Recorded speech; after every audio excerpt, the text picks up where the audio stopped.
काल तुम्ही सर्व जे अपक्ष होते त्यांचं बंड तुम्ही क्षमवलं आहे, तुम्हाला त्याच्यात यश आलं आहे. आता तुमचे 94 उमेदवार रणांगणात आहेत, त्यासाठी काय जिल्हाध्यक्ष म्हणून काय प्रयत्न करणार आहात? आमची अतिशय पक्ष संघटना म्हणून बांधणी खूप चांगली आहे. बूथ रचना आमची चांगली केलेली आहे. आमच्या जवळजवळ 20 नेत्यांची पदाधिकाऱ्यांची फळी या सगळ्या प्रभाग रचनेमध्ये जबाबदारी घेऊन काम करते.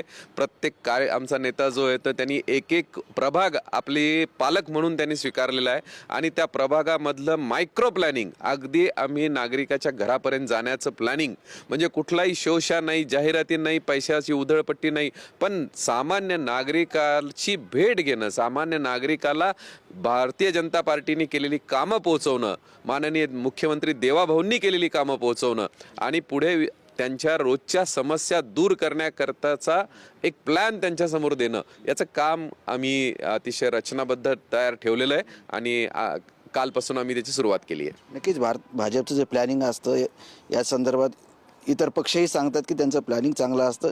ह्या प्लॅनिंगनं जर तुम्ही अशी केली आणि ती प्लॅनिंग यशस्वी ठरली तर किती नगरसेवक भारतीय जनता पार्टीचे महापालिकेच्या सभागृहात जाऊ शकतात? आत्ता बघा माझ्याकडे 65 आणि कमीत कमी 60 म्हणजे 65 उमेदवार निवडून येण्याची माझ्याकडे आत्ता सगळी आकडेवारी तयार आहे आणि सगळं मायक्रो प्लॅनिंग तयार आहे. सगळ्या कार्यकर्त्यांनी जी व्यूहरचना आहे आखलेली आहे आणि खरोखर तुम्ही जर पाहिलं तर समाजाची अपेक्षाच आहे की विश्वास ठेवण्यासारखा, निधी दिल्यानंतर काम ज्याच्या भरोशावर करावा असा जर कुणी राजकारणातला कार्यकर्ता असेल तर तो केवळ आणि केवळ भारतीय जनता पार्टीचा कार्यकर्ता आहे. त्याच्यामुळे शहराचा विकास करायचा असेल तर त्या निधीचा वापर आणि नागरिकांच्या रोजच्या समस्या सोडवण्यासाठी हा चांगला उमेदवार केवळ भारतीय जनता पार्टीकडे. नक्कीच हे होते भाजपचे नेते आणि भारतीय जनता पार्टीचा राज्यात मुख्यमंत्री आहे आणि छत्रपती संभाजीनगरचा महापौर हे भारतीय जनता पार्टीचे झाले पाहिजेत आणि त्यामुळेच या शहराचा विकास होऊ शकतो असा दावा भारतीय जनता पार्टीच्या नेत्यांनी केला आहे. कॅमेरामॅन अमित आडेसह संजय सर्वोदय TV9 मराठी, छत्रपती संभाजीनगर.